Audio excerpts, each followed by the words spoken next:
Live from WTVO 17 and your home team, Eyewitness News at 5 starts now. A little boy is dead and a 10-year-old girl fights for her life after a car hit them in Rockford late last night. Police believe they have the man responsible for running the kids over and then leaving the scene. Again, the exposure depends on how long and how much. That's a warning for some Rockton residents. Local health officials give an update on something that doesn't belong in water wells near the site of the Chemtool fire. And the key to cutting down on Rockford's crime rate could be children. City leaders hope a new mentorship program will help kids break the cycle of abuse. Good evening, I'm Mimi Murphy. And I'm Eric Wilson. A 4-year-old boy is dead and a 10-year-old girl is in critical condition after a car hits them in Rockford. Court documents state Javon Cooper was driving near School Street and North Central Avenue around 9:15 when he hit the kids. He then allegedly drove off. A few minutes later, officers reported seeing a car with heavy front-end damage and malfunctioning headlights. That's when Cooper was pulled over, and as police tried to arrest him, he ran away. Investigators caught up with him near North Horseman and Maple Avenue.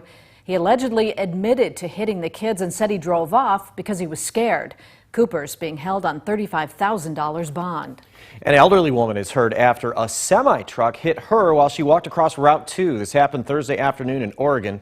The Ogle County Sheriff's Office says a Florida man was driving the semi when he hit 86-year-old Patricia Jones. She was rushed to a Rockford hospital with serious injuries. No word on her condition. Police are still looking into that crash. 6 people are without a home after an overnight fire engulfs a Rockford apartment complex. This happened around 3:15 this morning on Ridge Avenue. Firefighters say heavy smoke and flames were coming from the front window of the building. Crews say the fire was accidental and likely stemmed from electrical issues. No one was hurt. Flames caused roughly $75,000 in damage. The Red Cross is helping those impacted. Rockton residents are urged not to drink well water until some IEPA tests return. Health Department Director Dr. Sandra Martell says groundwater near the Chemtool site has elevated levels of heavy metals. However, Rockton's municipal water supply has not been impacted. Community members are discouraged from drinking, brushing their teeth, and cooking with water from private wells for now. Ingesting heavy metals could have long-term effects on the body. The major concern with these heavy metals is ingestion. And because they're hard for our bodies to clear. You want to be concerned about things like kidney, liver. Those are our main concerns, along with other health impacts. Dr. Martell says well water can be used for showering, watering the lawn, and washing clothes. Another state-line school district announces its COVID guidelines for the fall. Oregon schools won't require masks unless the CDC says so. Families will have the choice whether or not to mask their kids. However, face coverings will be required on school buses. The CDC's current guidelines encourage unvaccinated students to wear a mask and keep a 3-foot distance from others. Oregon administrators have metrics in place that could trigger further restrictions. The European Union's drug regulator approved the Moderna COVID-19 vaccine for children 12 and up. The decision was based upon a study of nearly 4,000 kids that found children were protected against COVID-19. This is the first time the Moderna shot's been approved for anyone younger than 18. Pfizer's vaccine was the only one cleared for kids. The Food and Drug Administration is considering approving Moderna for U.S. children. There's no quick fix to tackling Rockford's violent crime problem. Local leaders say it requires a multi-step approach from various organizations. One solution starts by addressing the city's youngest victims of violence, by giving them hope. According to the U.S. Department of Justice, children exposed to violence are at a higher risk of engaging in criminal behavior later in life. That's something city leaders say is evident in Rockford. We know statistically that about 70% of all youth we are arresting for violent offenses grew up in a household where violence occurred and they experienced some form of trauma. Kids shouldn't grow up believing violence is a part of everyday life. Hearing a gunshot and going right back to studying in a classroom. That's not normal. That's where Camp Hope America comes in. It's the first evidence-based camping and mentoring program in the country to focus on kids exposed to domestic violence. Rockford will offer Camp Hope to local children and give them the resources they need to recover through activities. It teaches them how to manage their fears at their own pace. And it helps them to regain their power back. It helps them to have choice and say in how their outcomes look. We need to make sure that we as a community are wrapping our arms around those youth, making sure that they know that they're loved and get the services they need at a young age when they've been impacted by trauma, often violence in the home. Rockford City Council will consider an intergovernmental agreement with the Park District Monday night. If approved, it will allow the city to use Atwood Park to host Camp Hope. A local health system highlights the importance of treating cancer patients' whole body. That includes their emotions. Following a diagnosis, many patients' normal is replaced with doctor's appointments, scans, and labs. The initial shock can be a lot for people to deal with. OSF Oncology Nurse Navigator Jill Deno says many patients tell her they worry about their own future as well as their families. We find that we want to be strong to protect them and be brave to protect them. Our families want to do anything and everything that they can to help us. Unfortunately, they can't fix cancer or take cancer away. Deno recommends patients join a support group, meditate, and exercise to take their mind off of a diagnosis. A Belvidere woman is preparing for a tough day ahead as her special needs dog suffers from a fatal condition. But the dog's owner isn't in this alone. Rachel Perry shows us how Belvedere community members are rallying around their neighbor and her furry friend. It's making me a little emotional, but the outpouring of love and support in that group, in the community, has been wonderful. At only 2 years old, Rachel the St. Bernard is in her final days. She had kidney dysplasia and they were just malformed, small, and just misshapen. Nothing's working anymore at this point. So we have, days, maybe a week or so. We don't want her to suffer. Josie McNamara rescued Rachel just over a year ago. She tells me the pup is a princess in their home. So she's taken to Facebook to share Rachel's story and ask the Belvedere community for their help. A crown is fitting for her, and I wanted to get some photos of her in a tiara or crown to enjoy and remember her. Josie says the response she's received is way more than she imagined. People are letting me borrow the tiaras.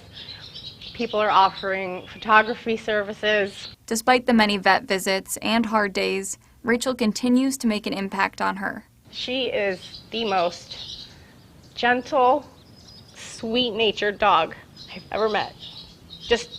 I've never met anything more pure and more sweet than her. She's changed me. She's made me a better person. Reporting in Belvedere for your home team, I'm Rachel Perry. U.S. Attorney General Merrick Garland is in Chicago for a second day. He's there to discuss the uptick in crime and shootings in the Windy City. His visit also comes as the Biden administration announces several initiatives to try and crack down on crime nationwide. Our Washington correspondent Raquel Martin is keeping you connected to the nation's capital. Attorney General Merrick Garland traveled to his hometown of Chicago to discuss soaring gun violence in the Windy City. I'm here from Washington to find out what we can do to help you. The trip comes as Garland launches task forces in 5 cities to find ways to stop the flow of illegal gun sales. Take down regional networks that are illegally trafficking guns into target cities. The task forces will be based in Chicago, New York, Los Angeles, San Francisco, and right here in Washington, D.C. We're certainly seeing this and feeling this even in our community here. And DC is also a part of our 16-city community violence intervention collaborative, which is helping cities implement evidence-based strategies and which have been shown to reduce violence by as much as 60%. While overall violent crime remains lower than it was a decade ago, in cities across the country, homicides and shootings have spiked from the same period last year. Now, what do these cities have in common? They are run by Democrats. It is Democrat politicians who are slashing police budgets. Republicans like Senator Ted Cruz blame Democrats for the increase. 4,000 men, women, and children that would be living, breathing, living their lives, raising their kids if it were not for the radicals. Last month, President Biden urged cities and states to use unspent funds from the American Rescue Plan to hire new police officers to fight crime. In Washington, Raquel Martin. Now, your first warned weather forecast with Chief Meteorologist Candace King. Well, good evening. Welcome back. It is Friday evening, so you know what that means. We are back here live at City Market in downtown Rockford. And I will say, it's the warmest one I've been to so far since I've been live out here on Fridays. But we've actually got a pretty nice breeze kicking up from the south and southwest. So that is helping a little bit, especially if you're standing in the shade. If you're out in the sun, well, you feel it. So if you are coming down here tonight, just be prepared for that. You want to mix in a little bit of water with whatever beverage you may choose to drink. Hey, let's take you live out over the Rock River and downtown Rockford with our Mercy Out SkyTrack camera. Today we've had quite a bit of haze for much of this afternoon and actually had some cloud cover build in with that as well. Underneath some of those clouds, we've had a few isolated showers that have come down.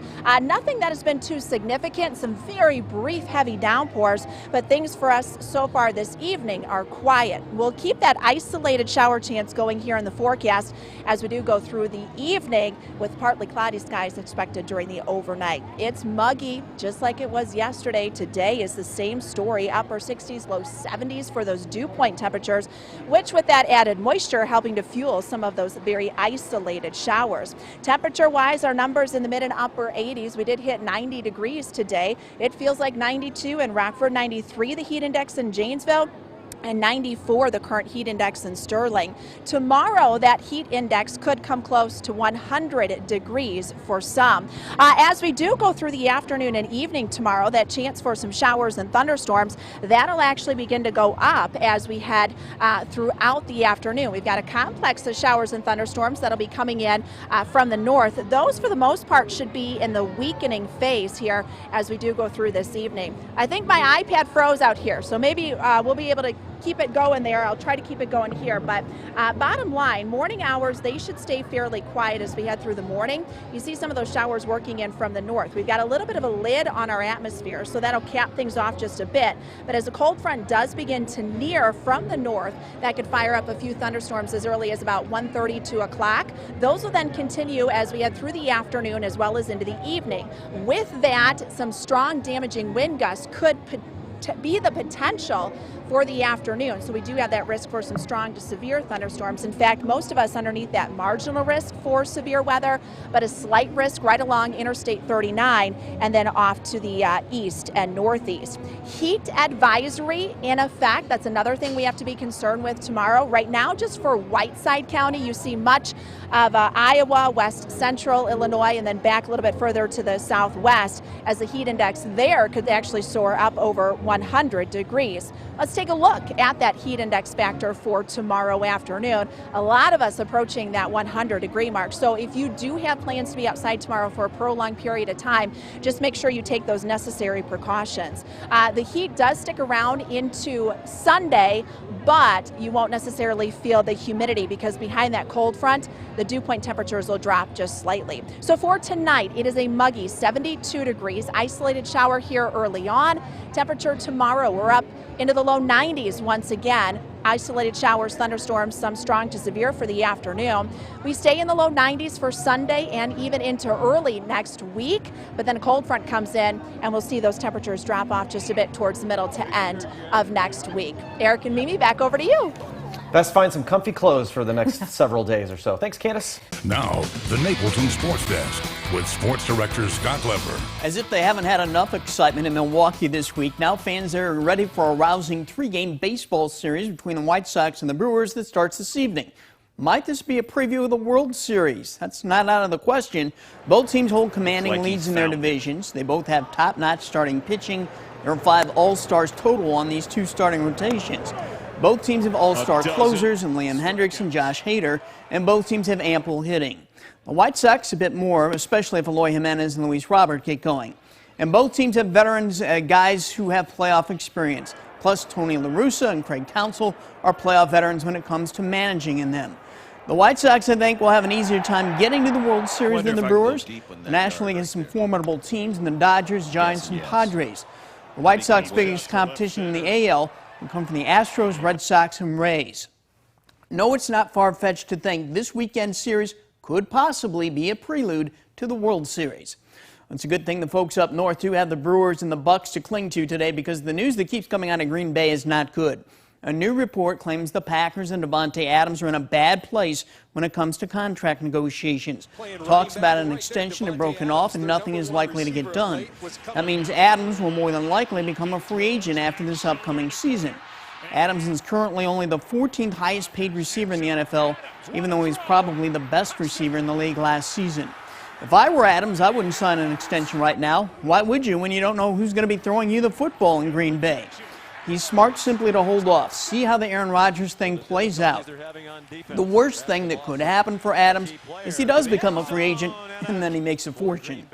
Well, speaking of athletes making a fortune, LeBron James has just become the first NBA player to make $1 billion in career earnings. That's counting his salary over the years and his endorsement deals. Who would ever thought even a decade or two ago that we'd see an athlete making $1 billion? Now that he's done Space Jam, LeBron's next movie should be Moneyball or Mad Money. That's my take. We'll be right back.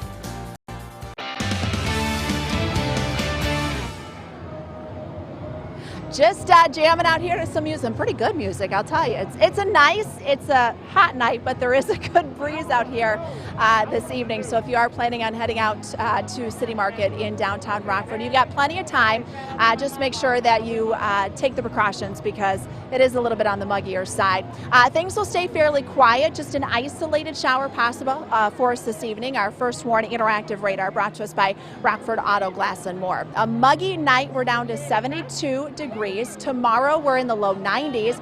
We start off dry, but we do see the chance for some showers and thunderstorms, some of which could be strong to severe heading into the afternoon and early evening. So just make sure you stay weather aware for the day tomorrow. Heat index also could come close to 100 degrees for some. Low 90s on Sunday. We stay in the 90s, guys, next week. To be hot and steamy. All right, thanks, Candace. And thank you for spending a little bit of your time with us. Have a great weekend. Stay safe.